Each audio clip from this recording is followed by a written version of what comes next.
Dans cet épisode, on va vous parler en détail pour la première fois, parce que j'avais déjà fait un petit guide de acheter et rénover un château. Là, on est avec Martin Ménès, qui est déjà venu 2 fois sur le podcast, je crois. Je crois, ouais. Donc, on fera une présentation nouvelle, mais assez brève. Et on va reprendre du premier jour de ce projet. On va expliquer comment on est capable de faire 200 000 euros par an, 500 000 euros par an, 1 million d'euros par an avec un château. On va parler de toutes nos péripéties. Et last but not least, j'ai reçu des centaines de messages, mais littéralement, parce que ça doit être 300 messages depuis juin où on commence à teaser un peu le projet. Moi, j'ai teasé le projet pour une raison. Je suis désolé pour les auditeurs, parce que je voulais créer une forme que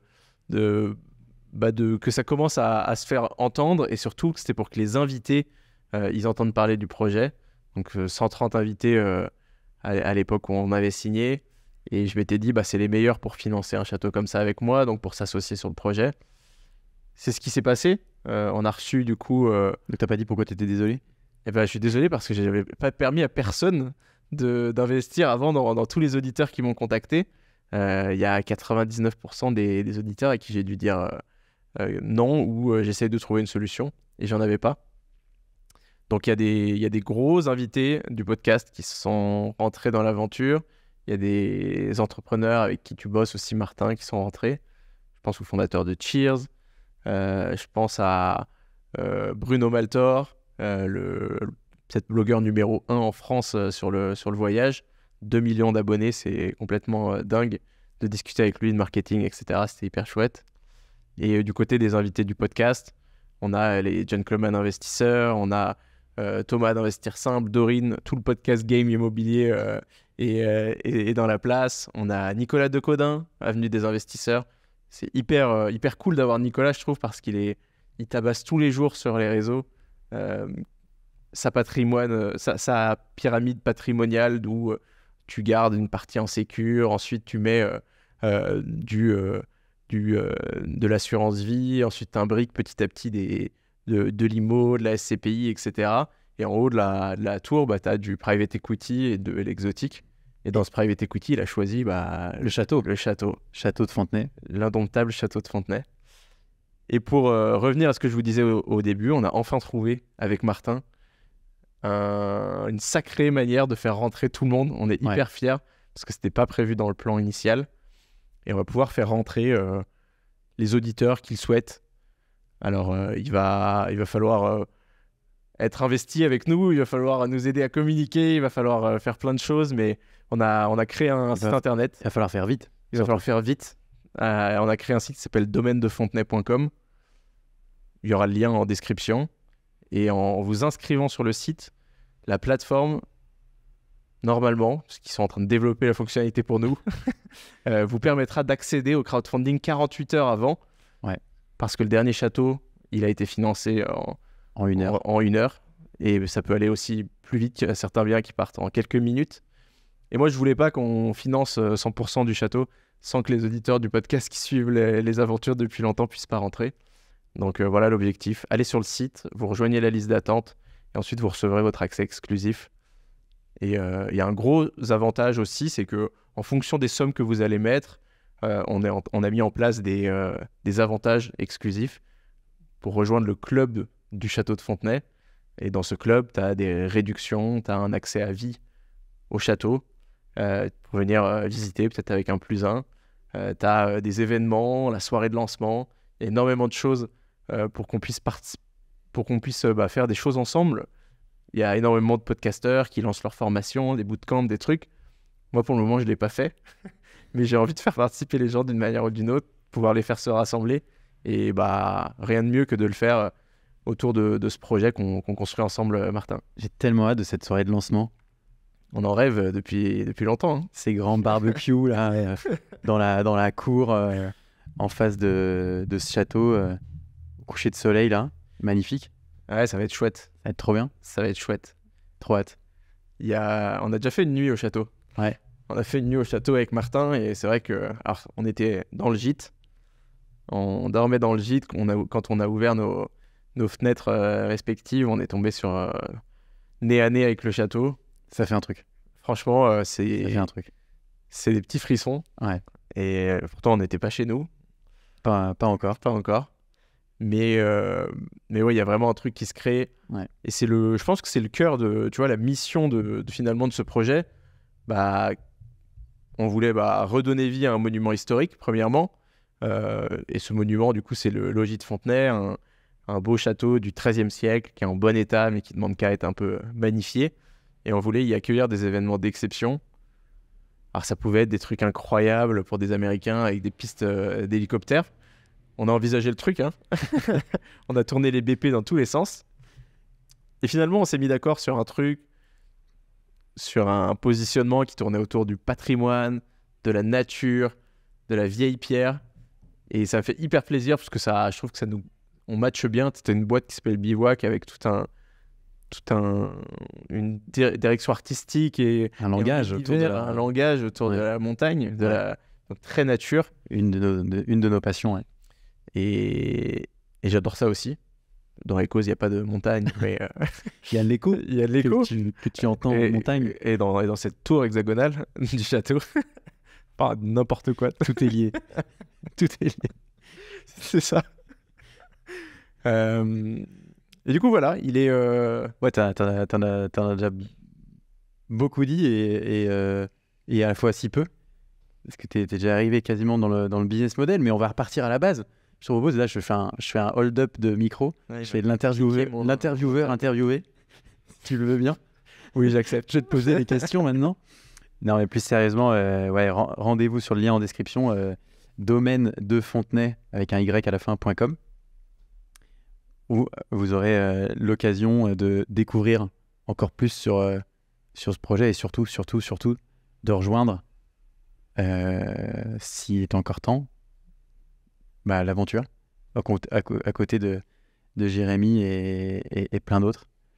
Et avant ça, Jérémy, j'aimerais bien que tu nous, pour faire avant que tu nous détailles le plan du domaine et de tes nombreux bâtiments, peut-être d'où est-ce que ça te vient d'acheter un château, même Limo, toi allez, je me permets parce que je sais pas si t'en fais ça. En fait, tu poses la question à tous tes invités, d'où est-ce qu'ils viennent, et etc. Mais est-ce que tes auditeurs savent qui tu es? Pourquoi t'es tombé dans la marmite de l'immobilier, Jérém? Dis-nous un peu d'où tu viens. Je crois que je l'ai beaucoup fait sur d'autres podcasts. Je sais pas si je l'ai beaucoup fait sur Ça fait un bail. Par-ci, par-là, je mets des petites infos, des easter eggs sur ma vie. Mais globalement, si on revient aux bases, il y a eu un vrai attachement au BTP naturel. Mon père, il est portugais, ma mère, elle est polonaise. Les clichés ont la peau dure. Hein. Les clichés ont la peau dure. Et la vérité, c'est que moi, j'ai toujours connu ma famille sur les chantiers. Et mon père avait son entreprise de plomberie. Ma mère gérait la partie administrative.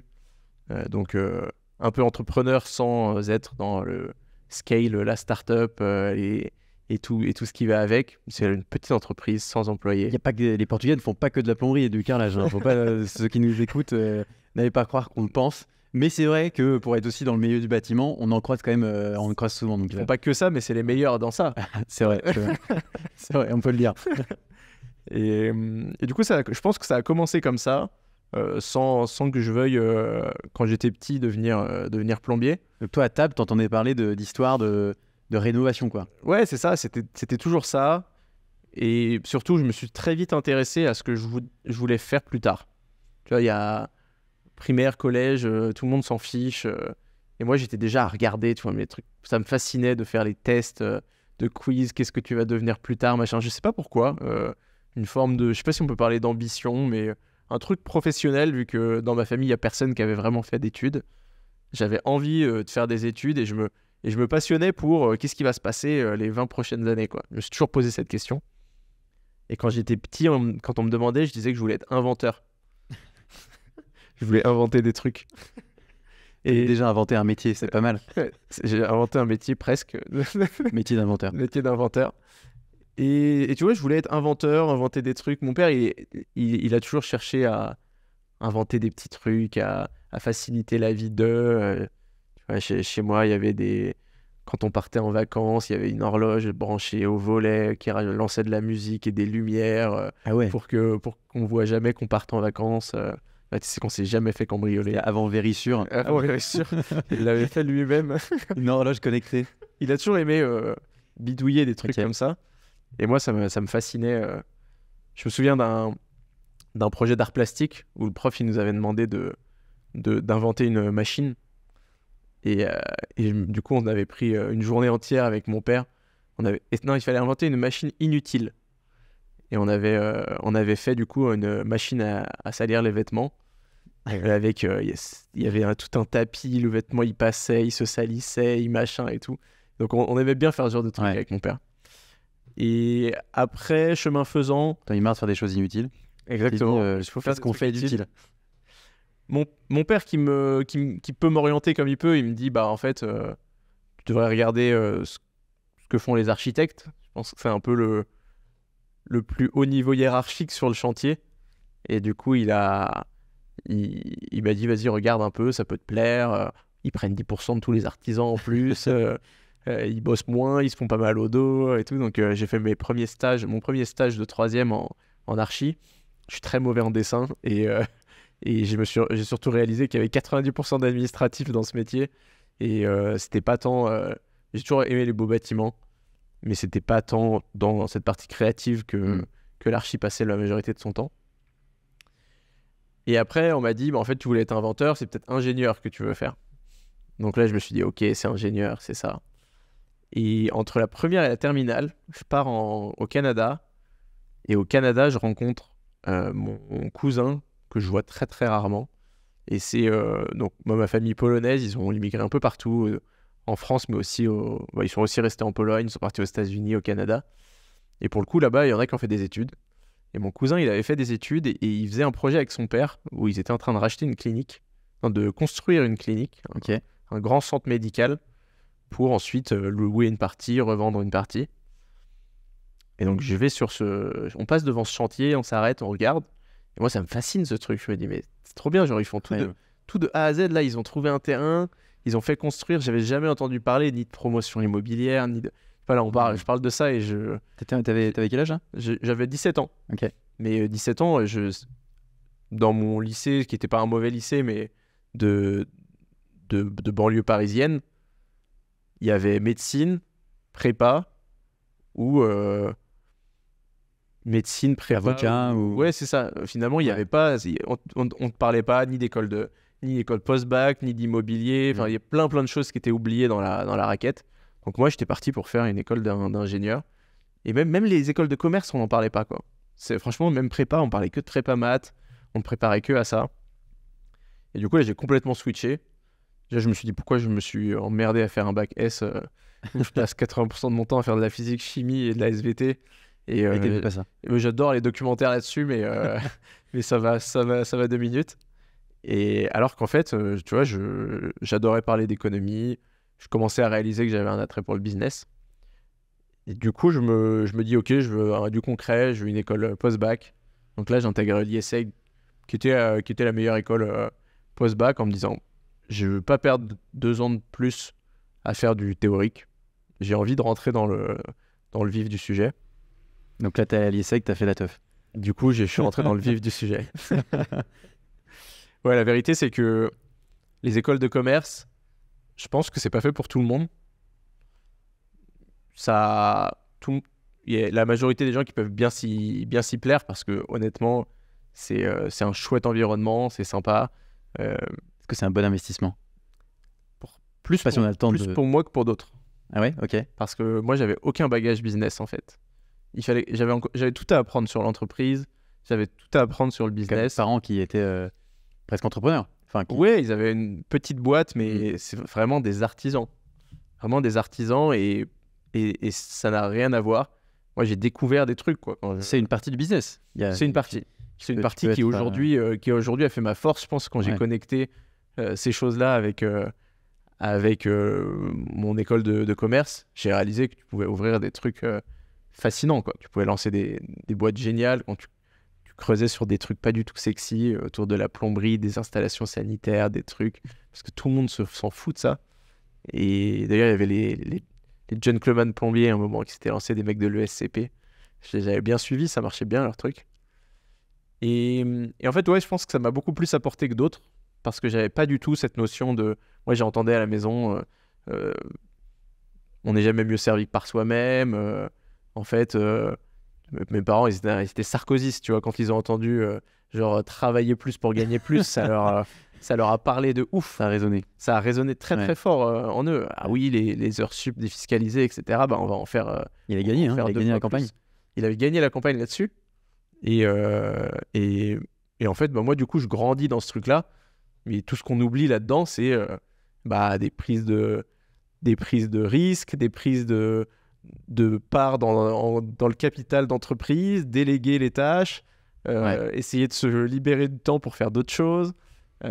Tout ce monde du business, en fait. Pourquoi tu montes une boîte de 200 employés? Si tu te dis travailler plus pour gagner plus, tu ne montes jamais une boîte comme ça. Du coup, je découvre tous ces trucs, ça me fascine, j'adore, et je me dis que je vais lancer une boîte tech, quoi. J'ai envie de soit faire du conseil en strat pour continuer à apprendre, etc., soit lancer une boîte tech. Et voilà, je vous épargne la suite, mais la boîte tech, ça va devenir un château. C'est une old technology. C'est une très très old technology. Et c'est hyper intéressant comme business. On en parle quasi tous les jours avec Martin. Mais c'est très difficile pour les châtelains, du coup, on dit châtelains, mais voilà, les propriétaires de châteaux, les enfants de propriétaires de châteaux, etc., de pouvoir rentabiliser ces biens-là. Pas que ça soit impossible à rentabiliser, mais c'est juste que tu pars d'un truc où tu as hérité de ces milliers de mètres carrés habitables et de ces dizaines de milliers de mètres carrés ou centaines de milliers de mètres carrés de terrain. Et il faut clairement se creuser la tête pour trouver la solution. On peut parler peut-être de land hacking. J'en ai déjà parlé sur le podcast de la chaîne de Kai Andrew qui fait du land hacking aux US. Comment à partir d'un terrain, tu peux créer plein de sources de revenus différentes, etc. Il y en a. Et il y en a énormément. Plein de tiroirs qui peuvent être ouverts. Et comment, du coup, ce projet, il s'est un peu présenté. Je me suis dit, OK, je suis en train de creuser les secrets de tous les meilleurs investisseurs. Je suis en train de les piller un par un avec leur niche. À chaque fois que je quitte un épisode, j'ai envie de faire la même chose. Mais c'est clair et net. Et je pense que vous, de l'autre côté, qui écoutez, vous devez être un peu là-dedans.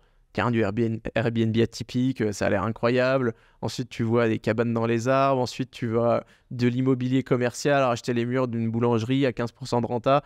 Tu te dis, mais c'est trop bien. Et si je lançais une micro-crèche et tu t'arrêtes jamais. Ouais, c'est exactement ce que je me dis à chaque fois que je t'écoute. Un de tes épisodes, c'est parce qu'il y a des bons invités aussi, trop l'envie de développer tous ces business. Mais toi, tu as choisi le château. Et moi, j'ai choisi le château parce que ça ralliait plein de stratégies que j'avais cochées comme hyper intéressantes sur mon podcast qui pouvaient être réunies à un même endroit.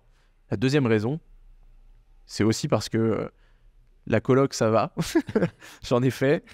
Et si je continue à vous parler de coloc 1 an de plus, vous allez arrêter d'écouter.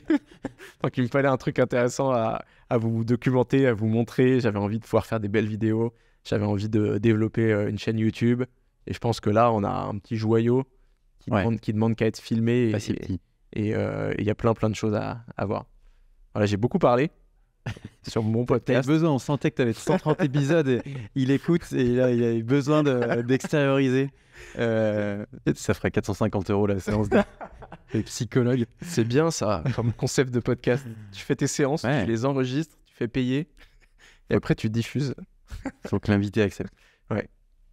Ou pas. Hein. Tu peux le flouter peut-être. Enfin, tu l'anonymises. Si je te retourne la question, toi, si on va au plus profond, je te demande pas pourquoi tu t'es lancé dans l'immobilier, parce que tout le monde répond bah oui, pour des revenus complémentaires, etc. Mais plutôt d'aller vraiment creuser un peu dans l'introspection, pour savoir d'où vient cet amour pour l'immo. Il va vraiment faire payer 450 € là. On est sur une séance de psy. Écoute, c'est hyper marrant parce que je savais qu'on se ressemblait sur pas mal de points. Alors moi, mon nom c'est Menez, mais je suis pas portugais. Ça a été Ça a été J'ai cru au début. Le grand dame. Si j'avais su que t'étais pas portugais, je pense que je l'aurais pas fait avec toi. Ouais, c'est sympa les clichés et en plus le racisme. Merci, bravo. Non, moi, j'ai aucun problème avec les Portugais. On m'accapare souvent en me disant que je suis portugais ou espagnol, mais vite mon bronzage permet de prouver le contraire. Non, je suis breton. Ménez, ça veut dire montagne en breton. Et là, je sais pas si tout est lié parce que justement, moi, je suis grandi à Lyon et aussi découvert la montagne assez jeune et c'est une de mes passions. Raison pour laquelle avec mon associé sur Bivouac, on a décidé de nommer cette boîte comme ça. Parce que Bivouac, c'est la première forme de logement en montagne.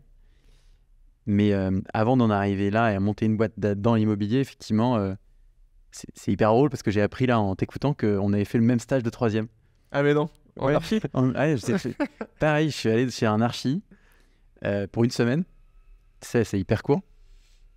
Et je remercie d'ailleurs Franck qui nous écoute peut-être. Je remercie Vincent. De Archi Group. Voilà, un beau cabinet d'archi et maintenant une belle boîte vraiment dans la région lyonnaise. Et ouais, en fait, déjà, même pour monter avant, à la base, pourquoi j'ai eu envie. Moi, je me suis pas du tout lancé dans l'immobilier, comme tu l'as dit, parce que j'ai découvert ça pour un moyen par lequel créer des revenus supplémentaires, etc. En fait, j'ai un peu comme toi, j'ai finalement, parce que c'était un peu un moment où j'étais encore jeune, j'avais peut-être 7 ans, que j'accompagnais déjà mon père sur des visites les samedis. Je savais pas trop ce que je foutais là, très honnêtement. Il y avait des gens qui nous ouvraient la porte. Plus tard, j'ai appris que c'était des agents immobiliers. Ils font pas que ça, attention. On les salue aussi. On les salue aussi. Sauf ceux qui oublient les clés. Ça arrive. Et quand ils viennent de loin, c'est chiant. Sur le château, on a fait des visites aussi sans agent immobilier. Aussi. Je connaissais pas le concept. Ils ont réussi à scaler le business. À scaler de ouf. Tu peux visiter un château à 3 heures de Paris sans agent. Allez-y, de toute façon, c'est ouvert. C'est ça. Du coup, on va pas te dire sur ce podcast quel lieu on a visité comme ça. Ils vont pas être trop contents parce que je crois qu'il est toujours à vendre. Mais ouais, moi, j'ai en fait tout jeune, j'ai été amené par mon père qui lui aimait bien l'IMO, qui avait acheté un ou deux appartes pour lui à titre perso pour construire sa retraite, quoi. Et je l'ai suivi et sans trop savoir ce que je faisais là. Et puis en fait ça m'a fait poser question, mais c'est quoi ce métier, qui cette personne qui t'ouvre une porte, qu'est-ce qu'elle fait, comment est-ce qu'elle est payée, c'est quoi son rôle et tout. Et puis je sais pas si c'est lié, mais en fait moi tout petit je dessinais que des maisons. Donc ma mère me faisait que me répéter tu seras architecte mon fils, quoi. Voilà, me voilà en classe de 3e comme toi, architecte, en stage d'architecture, de découverte d'un métier. Et là c'est simple, j'ai détesté quoi. Moi c'était pas le côté admin qui m'avait plus effrayé. Je pense que j'avais pas vu cette partie-là parce que je pense que oui, archi il y a beaucoup d'admin. C'était plus en fait le fait que malheureusement, l'archi, pas toujours lui qui a le dernier mot, quoi. Et sur certains projets, t'as beau avoir un beau dessin, une bonne idée, t'as Dieu au-dessus qui dit non, ça se fera pas. Et Dieu, en tout cas moi sur les projets sur lesquels j'avais eu la chance d'aller visiter, Dieu c'était l'ingénieur. Ingénieur qui dit mais ouais écoute, là ton voile en béton, c'est hyper joli, mais infaisable, quoi. Donc on oublie. On met un mur droit, nickel, voilà, une petite fenêtre 12 par 12, ça sera très bien. En parlant de mur droit, tu peux te mettre un tout petit peu plus droit par rapport à la caméra, histoire voilà, comme ça ton visage il est pas caché, ça sera parfait. Bon, top. Parce que oui, il y a de la vidéo, et il y aura une vidéo qui sera publiée sur YouTube.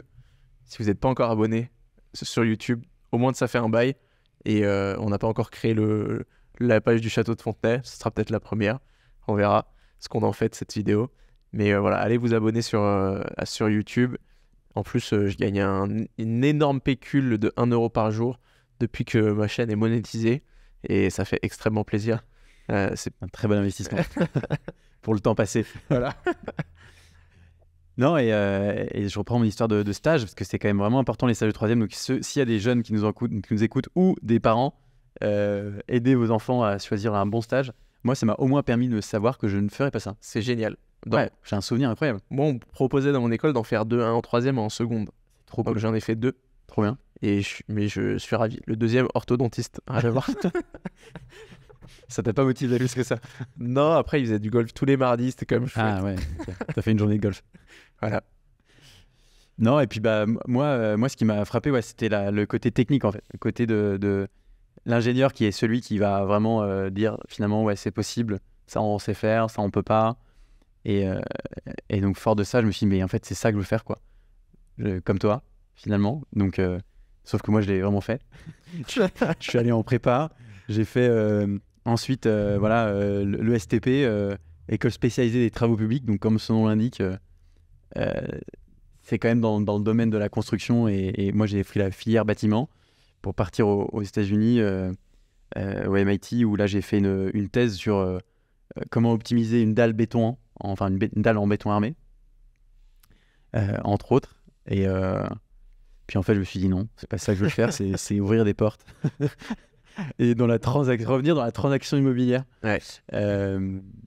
Mais ouais, après Bivouac, c'est une histoire que tu m'avais déjà donné l'occasion de raconter ici. Je vais pas m'étendre, mais ouais, je me suis rendu compte que, moi, l'immobilier, vraiment, que si j'ai mis un pied là-dedans, j'aimais trop, quoi. Ce sentiment de visiter les biens, les rénover, voir comment tu peux transformer un lieu, bien sûr, un investissement, mais aussi la vie des gens, quoi. Et puis, ma mère, elle avait pas non plus tort quand on me dirait que je serais un peu architecte demain, et elle avait compris, surtout avant moi, que ce qui est génial dans ce métier, c'est que tu vois le fruit de ton travail, quoi. Et ça, c'est ouf. Tu vois ce que tu crées, ce que tu rénoves. Et ça, c'est vrai que c'est vraiment un truc qui m'a, moi, donné envie de m'intéresser à ce secteur davantage. Et là, on s'est rendu compte qu'il y avait plein de choses à faire sur l'investissement locatif. Donc, on a créé Bivouac. Et bon, j'ai fait des projets en perso aussi, un peu de coloc, comme toi, des studios, des immeubles. Puis là, il était temps de passer à autre chose, quoi. Donc, on se fait un épisode ensemble, un moment, je sais pas quand c'était, il y a peut-être... Plusieurs années. Il y a 2 ans, hein. 2 ans, ouais. Au moins 2 ans, ouais. Et on discute de ça. Moi, je lui dis que... Donc, je te dis que j'ai fait un mariage de mon pote Louis, qui écoute tous les épisodes, que je salue. Je fais des big up à mes potes. Tu peux, c'est ton podcast, après tout. Mais c'est un peu grâce à lui que le projet... C'est vrai. Merci Louis, alors, du coup. Merci Louis. Qui se marie au domaine de Ronsard, pour ne pas le citer. Domaine dans... C'est trop tard. Extrêmement beau domaine, corps de ferme, qui a été extrêmement bien rénové en tout cas. Et la strate, elle est rodée. Je pense que voilà, il a fait vraiment un magnifique lieu et qui doit bien fonctionner, vu qu'il a ouvert deux nouveaux bâtiments, en tout cas de nouveaux lieux à côté. Moi, j'arrive sur place 2 jours avant pour aider un peu à l'orga, etc. Dans les moments de pause, je sors mon Le Bon Coin. À l'époque, j'étais un peu un drogué de Le Bon Coin. Je le suis un peu moins depuis le château, parce que je sais que j'ai beaucoup à faire, et du coup, j'ai arrêté de scroller Le Bon Coin. Et je vois qu'au final, ces bâtisses, vu qu'elles sont très coûteuses à rénover, tu peux trouver des bâtisses pas chères du tout. Quand un mariage, il avait payé, c'était juste pré-Covid, il avait payé 10 000 € le week-end. Et moi qui connais un peu les rentas habituels, je vois les chiffres et je me dis, mais c'est complètement délirant, quoi. Le truc, il coûte 200 000, alors je sais pas combien il y a à mettre en réno, mais c'est pas non plus des millions d'euros. Et sur des mariages à 10 000, ça va vite, quoi. En 2-3 ans, c'est réglé, quoi. Surtout que t'appelles un lieu de mariage, il est toujours complet, quoi. T'as toujours 1 an d'attente, 2 ans d'attente. Exactement. C'est compliqué, quoi. C'est aussi ce qu'ils me disent. Ils me disent qu'ils ont pris la dernière date de dispo, que vraiment il y a énormément d'attentes. Ils avaient booké presque 2 ans à l'avance. Les prix, ils augmentaient tous les ans du lieu. Et je me dis, ok, il y a probablement un vrai bon truc à faire. Mais ça paraît être une montagne. J'en parle du coup avec mes potes, mes meilleurs potes qui sont au mariage. On se dit qu'on va faire ça ensemble. On fait même une visite après. On visite un truc qui est incroyable d'ailleurs. C'est toujours en vente, mais c'est vraiment sympa. C'était une ferme fortifiée, donc un énorme carré au milieu. Tu peux faire des fêtes, mettre une piscine. Il y a assez de place au milieu pour faire des tonnes de trucs. Et on le prend pas pour une raison. On fait pas d'offre pour une raison toute simple, c'est qu'il y a la route qui passe vraiment à côté. Et tu as vraiment le bruit des voitures. Ça, c'était le fameux projet dans Lyon. C'était le projet, pas dans Lyon, c'était Marne, dans la Marne, je crois. En Bourgogne, celui-là? Non, il y en a eu un okay. autre, ouais. Un autre, ok. Au final, je me rends compte à ce moment-là que je suis plus investi qu'eux, je suis plus avancé dans la réflexion. Eux, c'est le rêve naissant, et c'est un rêve que partage énormément de monde. Quand on a commencé à communiquer sur le projet, on a réalisé à quel point c'était le rêve. Moi, je reçois des messages sans arrêt. Ah, moi aussi, je vais faire ça comme plus tard, etc. Mais la vérité, c'est que quand on se pose de manière un peu plus détaillée sur le projet, on réalise que les barrières, elles sont très, très, très nombreuses. Pour le coup, les barrières à l'entrée, elles sont bel et bien là. Et on va pouvoir vous parler de tout ça. Sur cet épisode, on en parle. Toi, tu avais un projet un peu différent à ce moment-là, je crois. Je sais pas si on en parle pendant l'épisode qu'on a enregistré ensemble, mais c'était peut-être en off juste après. Peut-être en off après, ouais, effectivement. On voulait acheter un village, un truc. Je sais plus si on voulait acheter un village, mais moi j'avais. Ouais, à cette époque, du coup, il y a plusieurs années, j'avais le projet effectivement d'acheter un hôtel particulier, magnifique en Bourgogne, une région que j'apprécie particulièrement, qui valait rien, ça vaut rien sur de baraques, et que tu pouvais en faire je m'étais dit, pour le rentabiliser, peut-être en faire un hôtel, quoi. Et je crois que c'est toi qui m'as vraiment ouvert les yeux sur peut-être une autre exploitation de ce genre de lieux, des événements, mariages, séminaires. On va en parler, mais je pense qu'effectivement l'hôtel c'était pas un plan aussi rentable que ça, mais et ouais, fort de ça, qu'est-ce qui s'est passé par la suite? Comment on en vient à aujourd'hui, ouais. S'appeler Cauchâtelin dès lors qu'on se voit. Non, je déconne. Oui, c'est un peu ça. Hein. On change parfois, on dit Monsieur le Duc, vous allez bien. La running joke lourde. Ouais, très lourd. On a... Écoute, je crois que le truc il naît, on se dit pas go, on se dit écoute, ça nous intéresse tous les deux, et on voit s'il y a une opportunité qui se présente, on en discute, quoi. Et moi, je tombe... Du coup, j'active toutes mes annonces. Vraiment, je hack le Bon Coin avec des tonnes de mots-clés. Tu peux aller chercher des mots-clés un peu malins pour tomber sur des annonces qui ont été un peu mal présentées, etc. Tu peux utiliser du or ou du et dans les recherches pour te sortir des bons trucs. Et je scrolle le Bon Coin comme jamais. Je liste tous les biens, un par un. J'identifie quelques critères que j'avais déjà identifiés avant, qui étaient de me dire 2-3 heures de Paris max, possibilité de faire un parking. Ouais. Ça, c'était un point qui était souvent bloquant. Ouais. Je me dis qu'il faut des couchages, au moins 5-6 chambres, qu'il faut une grande salle. Pareil, point qui t'enlève 90% des annonces, 99% des annonces peut-être que tu vois. Il te faut au moins 150 mètres carrés pour mettre tout le monde. On a réalisé après qu'on pouvait peut-être faire des constructions d'orangerie et tout. On a étudié des projets comme celui-ci. On a vu passer, ouais.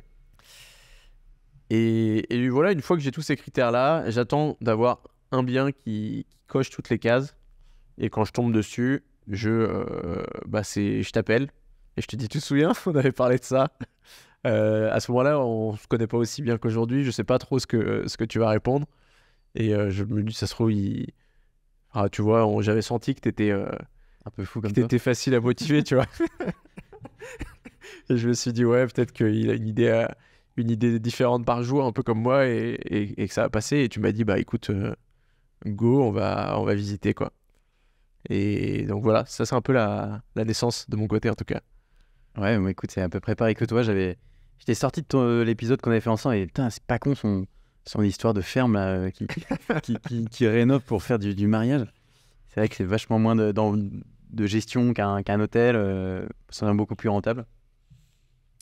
Et puis j'avais pareil parlé à des potes, est-ce qu'on ferait pas ça, enfin c'est un rêve, quoi, qui est là depuis bien longtemps, d'acheter un un lieu, de le magnifier, de le rénover, lui rendre ses lettres de noblesse. Et puis c'est un lieu, je pense qu'un château, une baraque de vacances, c'est un lieu qui crée des souvenirs. Ça, c'est un truc de ouf. C'est à la différence de tous nos autres projets immobiliers où on achète un studio et après on y met plus jamais les pieds. Je pense qu'aussi un des éléments moteurs, c'était d'avoir un lieu qui soit vraiment un lieu de vie, quoi. Bien sûr, un business, mais aussi un lieu dans lequel on puisse rassembler peut-être des amis, des familles autour d'événements, autour de... Des Cauchâtelains. Des Cauchâtelains, exactement. Et ça, c'est vraiment le pouvoir, je trouve, de la maison de vacances, de la demeure secondaire qui est de créer des souvenirs, quoi. Tu crées des souvenirs, ça, c'est fort. Et ouais, je me rappelle, comme toi, avoir mis en place 5-6 alertes sur le Bon Coin et avoir des trucs qui arrivent de toute la France avant de se rendre compte qu'effectivement, il y a des critères quand même qui sont importants pour assurer la pérennité du projet, quoi, qu'il faut absolument avoir en tête. J'en ai oublié un, d'ailleurs, un des principaux, c'est la distance aux voisins. Ouais. Ça, pareil, ça nous a enlevé un paquet d'annonces.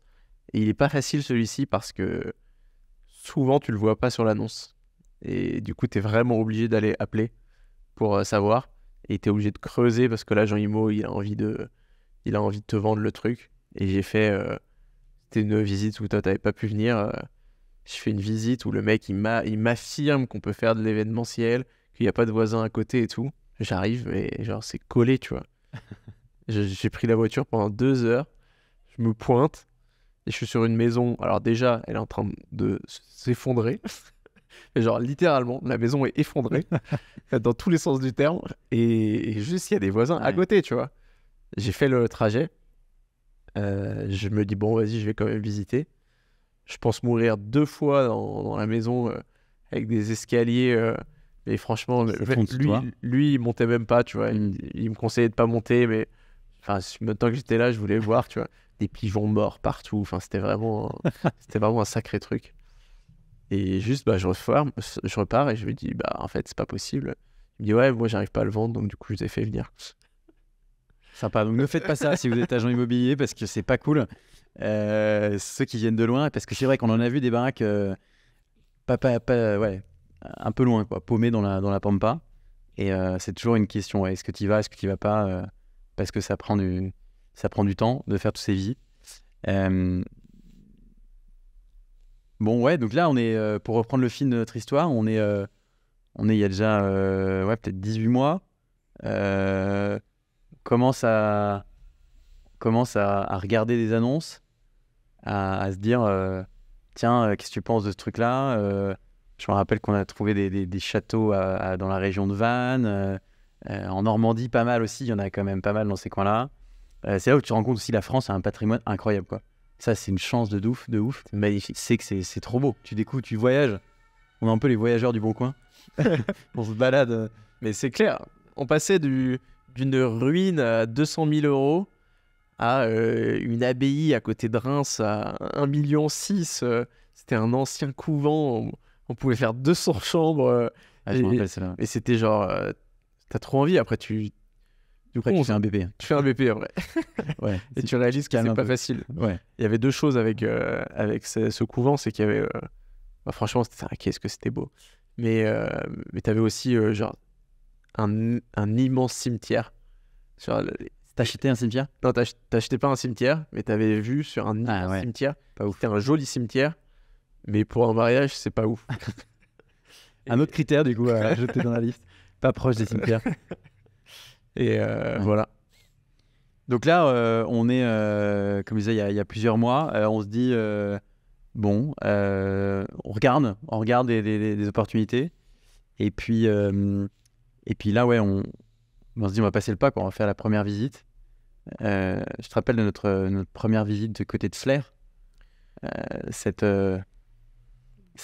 bâtisse, ancienne abbaye, qui nous a laissé un des souvenirs plus que plus qu'épique parce qu'on a failli rester coincé aussi, y passer la nuit. Si on doit raconter une visite, on raconte celle-ci. Ouais, c'est clair, c'est clair. Et c'était donc en Normandie où on s'est rendu du coup dans la région de Flers visiter une ancienne abbaye qui est vraiment magnifique avec toute une ancienne bâtisse, une maison de maître aussi, mais entièrement à rénover parce que il y a un peu de taf. Mais le lieu vaut vraiment son pesant de cacahuètes, quoi. C'était vraiment impressionnant. Si ça en intéresse quelqu'un, je crois que c'est encore en vente. C'est l'abbaye de Belle-Étoile, à Cerisy-Belle-Étoile. Avec le nom est stylé. Déjà, c'était ça. Et l'histoire du truc, incroyable. C'était déjà un truc hyper romantique, etc. Ouais. Bon, on vous expliquera pourquoi il ne faut pas l'acheter. Mais... Nous, on a décidé de ne pas l'acheter. On n'a peut-être pas été assez visionnaires. Peut-être. Mais ouais, c'était une visite qui a failli mal se terminer parce on s'est fait enfermer par peut-être le garde-chasse du coin, du domaine, qui a décidé visiblement de nous enfermer volontairement parce qu'on a retrouvé vraiment notre voiture derrière une grille qu'on ne pouvait pas ouvrir initialement. Là, il pouvait pas l'avoir raté pourtant, quoi. Dans un champ. Quoi. En fait, on s'était garé en pensant que c'était la rue et on était peut-être sur un champ privé, mais même en regardant après sur Google Maps, je suis pas convaincu du truc. Mais bon, le fait est qu'il y avait une immense porte avec un gros cadenas et qu'on a décidé de traverser le champ en voiture. C'était failli se solder par un échec cuisant quand on n'est pas équipé d'une voiture de rallye.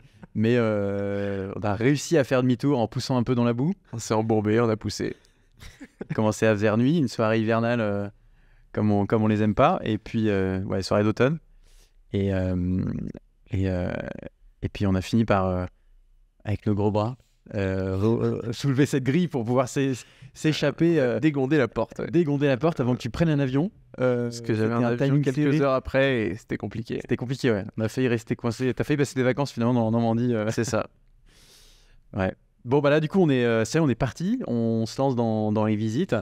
On en a fait un petit paquet quand même, plus d'une dizaine, près d'une vingtaine de biens qu'on a visités avec nos lampes torches, nos bottes et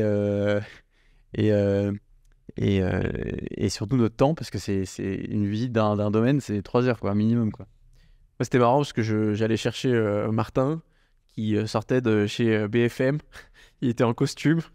On s'arrêtait à Decathlon, on achetait des bottes pour pas qu'il salisse ses chaussures. Et après, on traversait des champs et on se battait avec des ronces pour visiter des châteaux, quoi. La polyvalence, c'est important. C'était, honnêtement... ça peut paraître un peu compliqué comme ça, mais nous, on était comme des gosses, quoi. Ouais.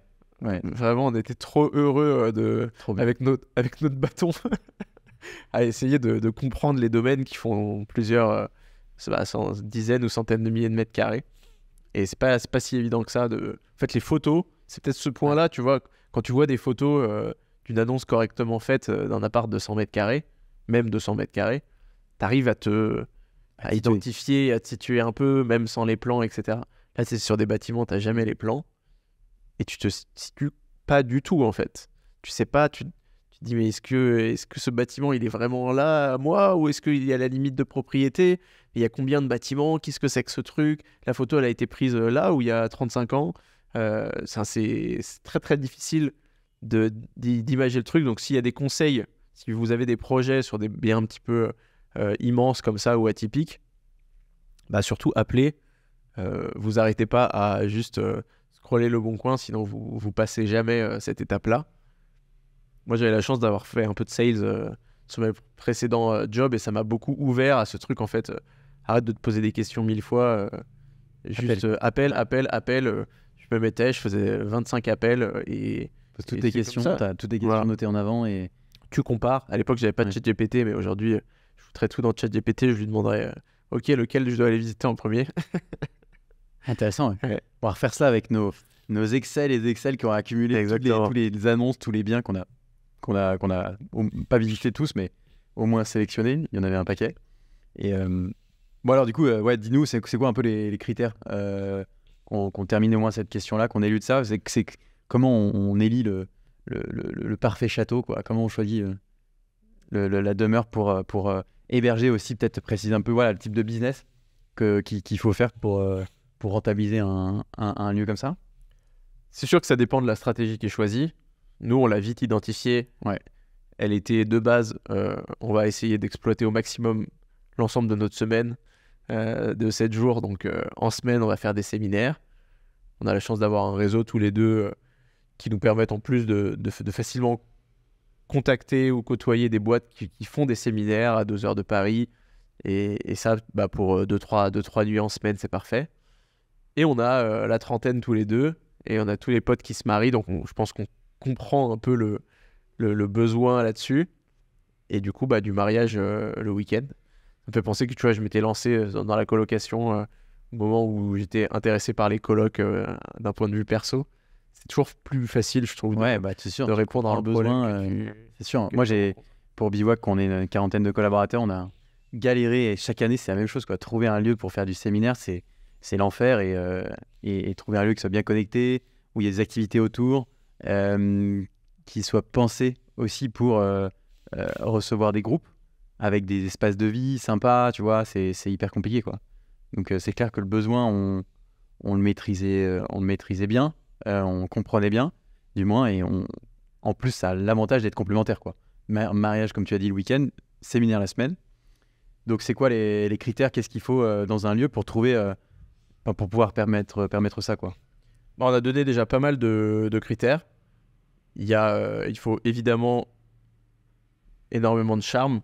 Quand on est sur le mariage, on sait tous les deux l'importance des photos. Pas des photos du lieu, mais des photos des mariés qui vont prendre. Il faut qu'il y ait un lieu qui soit assez beau pour que ça soit les plus belles photos qu'ils aient jamais prises dans leur vie.